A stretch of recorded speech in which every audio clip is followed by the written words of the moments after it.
નમસ્કાર દર્શક મિત્રો, આપ જોઈ રહ્યા છો સીડી ન્યૂઝ ચેનલ ધ્રાંગધ્રા. સીડી એટલે કરપ્શન ડિસ્ટ્રોય ન્યૂઝ, હંમેશા સત્યની સાથે.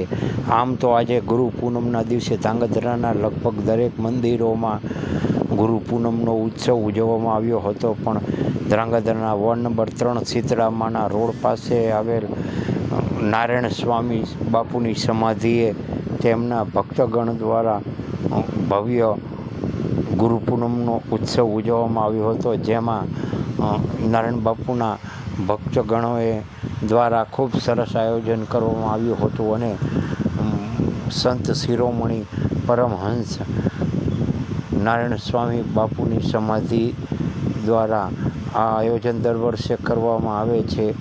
તે રીતે અહીંયા સેંકડો ભક્તોએ આજે દર્શનનો લાભ લીધો હતો અને મહાપ્રસાદનો પણ લાભ લીધો હતો. એ આપણે જોઈ શકીએ છીએ કે નારાયણ બાપુની સમાધિમાં અનેકો ભક્તો આવીને દર્શન કરી રહ્યા છે. ભાઈઓ બહેનો બધા મહાપ્રસાદ પણ ગ્રહણ કરી રહ્યા છે અને મોટી સંખ્યામાં ભક્તો આવી અને પ્રસાદ ગ્રહણ કરે છે અને ભાવપૂર્વક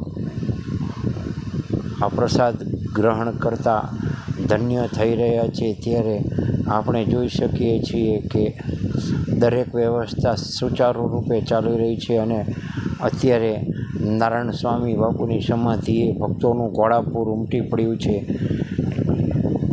અને જમવામાં બેસવા માટે પણ અમુક જગ્યા ખાલી નથી રહી. દરેક જગ્યાએ માણસો બેસી અને મહાપ્રસાદનો લાહો લઈ રહ્યા છે અને પ્રસાદ જમી રહ્યા છે.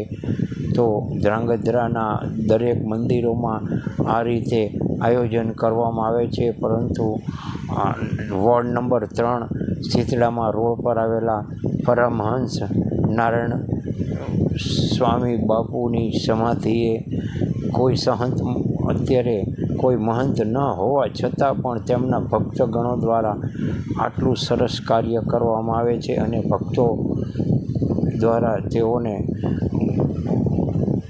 સહકાર પણ આપવામાં આવે છે.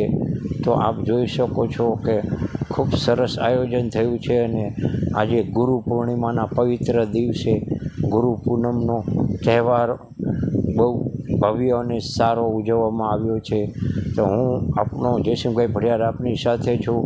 જો આપે અત્યાર સુધીમાં આપણી સીડી ન્યૂઝ ચેનલને સબસ્ક્રાઈબ ન કરી હોય તો ખાસ કરીને સબસ્ક્રાઈબ કરી લેજો, જેથી કરીને દરેક નવા અપડેટ આપના સુધી પહોંચતા રહે. આભાર.